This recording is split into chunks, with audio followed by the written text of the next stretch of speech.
Hi everyone, this is Bartosz here, recording from my studio in Dallas, Texas.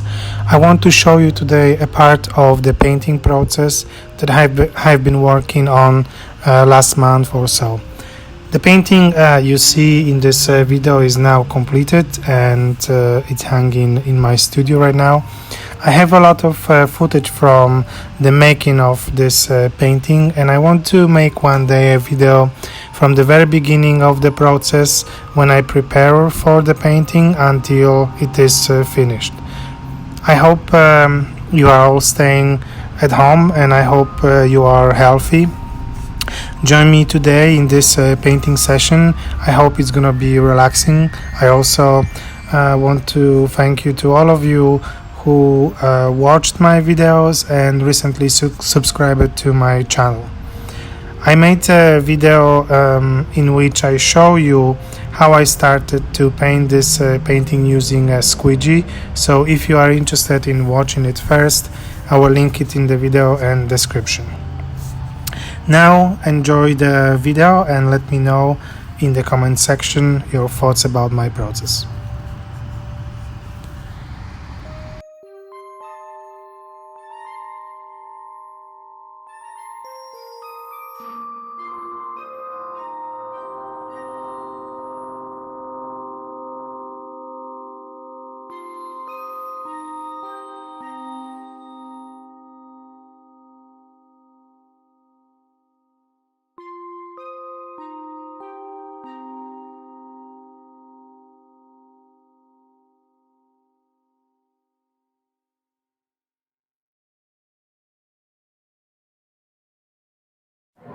You, John Fitzgerald Kennedy, do solemnly swear I, John Fitzgerald Kennedy, do solemnly swear that you will faithfully execute the office of President of the United States that I will faithfully execute the office of President of the United States and will, to the best of your ability, and will, to the best of my ability, preserve, protect, and defend the Constitution of the United States. preserve, protect, and defend the Constitution of the United States. So help you God.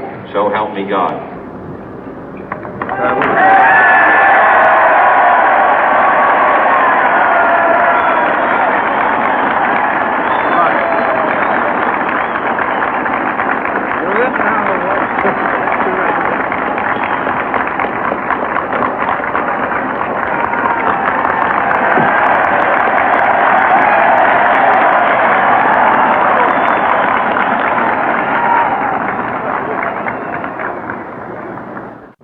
Vice President Johnson, Mr. Speaker, Mr. Chief Justice, President Eisenhower, Vice President Nixon, President Truman, Reverend clergy, fellow citizens. We observe today not a victory of party, but a celebration of freedom, symbolizing an end as well as a beginning, signifying renewal as well as change. For I have sworn before you and Almighty God the same solemn oath our forebears prescribed nearly a century and 3/4 ago. The world is very different now, for man holds in his mortal hands the power to abolish all forms of human poverty and all forms of human life. And yet the same revolutionary beliefs for which our forebears fought are still at issue around the globe. The belief that the rights of man come not from the generosity of the state, but from the hand of God. We dare not forget today that we are the heirs of that first revolution. Let the word go forth from this time and place to friend and foe alike that the torch has been passed to a new generation of Americans born in this century, tempered by war, disciplined by a hard and bitter peace, proud of our ancient heritage and unwilling to witness or permit the slow undoing of those human rights to which this nation has always been committed and to which we are committed today at home and around the world.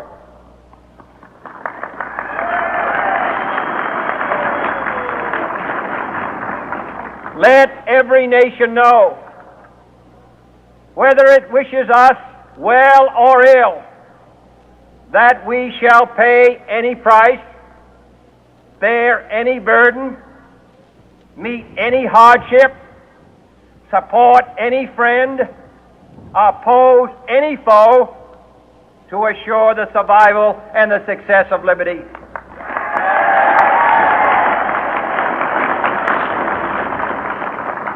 This much we pledge and more. To those old allies whose cultural and spiritual origins we share, we pledge the loyalty of faithful friends. United, there is little we cannot do in a host of cooperative ventures. Divided, there is little we can do, for we dare not meet a powerful challenge at odds and split asunder.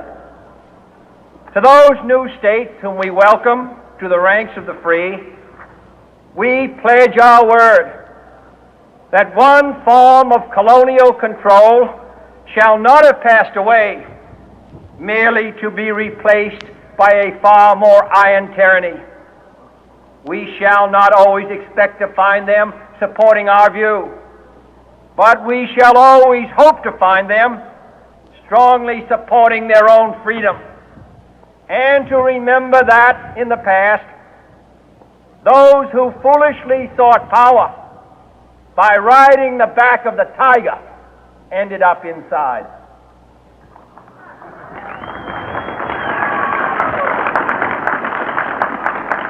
To those people in the huts and villages of half the globe struggling to break the bonds of mass misery, we pledge our best efforts to help them help themselves for whatever period is required, not because the communists may be doing it, not because we seek their votes, but because it is right. If a free society cannot help the many who are poor, it cannot save the few who are rich.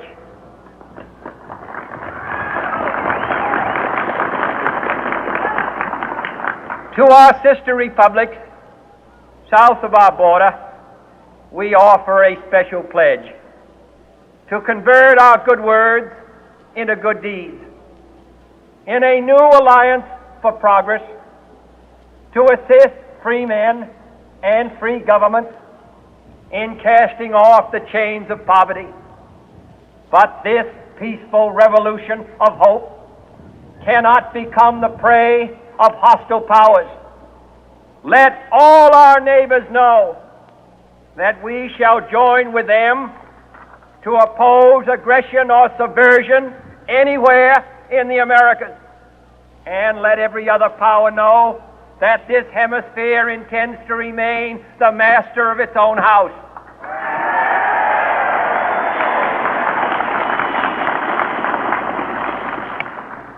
To that World Assembly of Sovereign States, the United Nations, our last best hope, in an age where the instruments of war have far outpaced the instruments of peace, we renew our pledge of support to prevent it from becoming merely a forum for invective, to strengthen its shield of the new and the weak, and to enlarge the area in which its writ may run.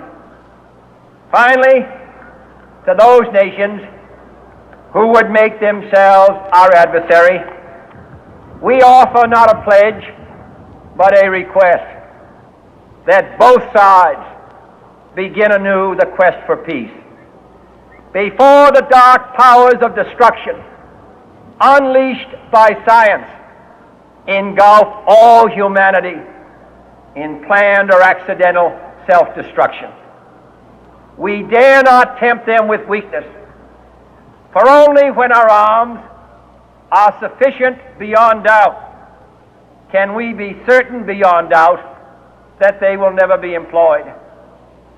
But neither can two great and powerful groups of nations take comfort from our present course, both sides overburdened by the cost of modern weapons, both rightly alarmed by the steady spread of the deadly atom, yet both racing to alter that uncertain balance of terror that stays the hand of mankind's final war.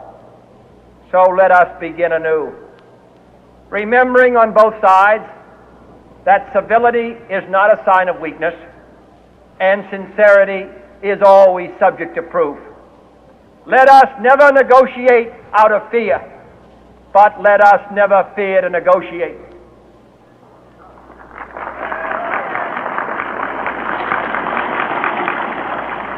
Let both sides explore what problems unite us, instead of belaboring those problems which divide us.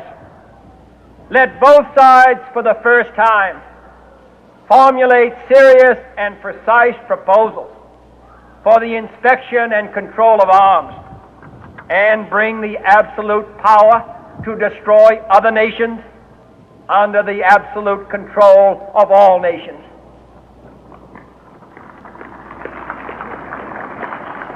Let both sides seek to invoke the wonders of science instead of its terrors.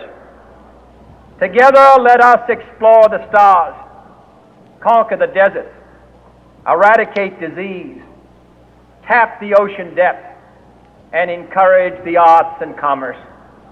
Let both sides unite to heed in all corners of the earth the command of Isaiah to undo the heavy burden and let the oppressed go free. And if a beachhead of cooperation may push back the jungle of suspicion, let both sides join in creating a new endeavor, not a new balance of power, but a new world of law, where the strong are just and the weak secure and the peace preserved. All this will not be finished in the first 100 days, nor will it be finished in the first 1,000 days, nor in the life of this administration, nor even perhaps in our lifetime on this planet. But let us begin.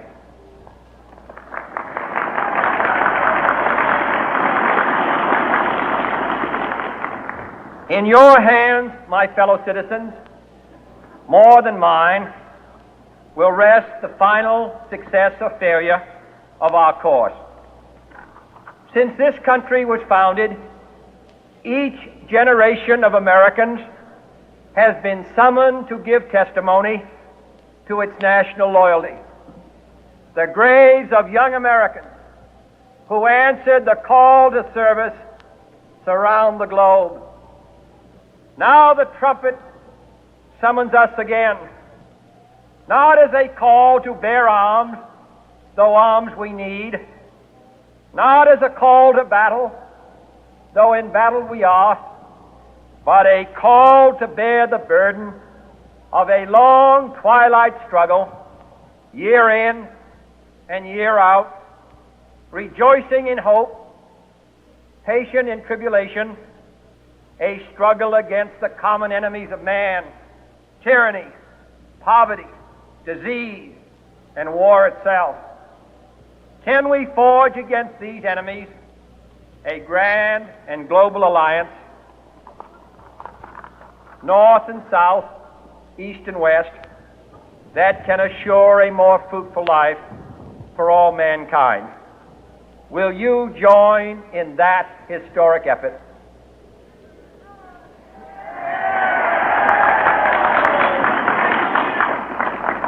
In the long history of the world, only a few generations have been granted the role of defending freedom in its hour of maximum danger. I do not shrink from this responsibility. I welcome it.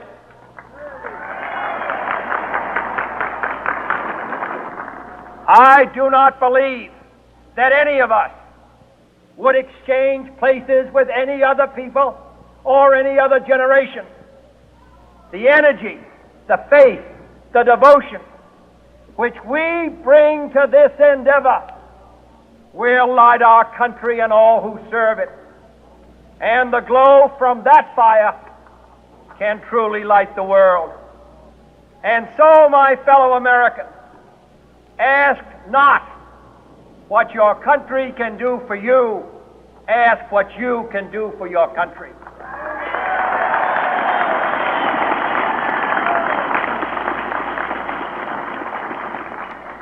My fellow citizens of the world, ask not what America will do for you, but what together we can do for the freedom of man.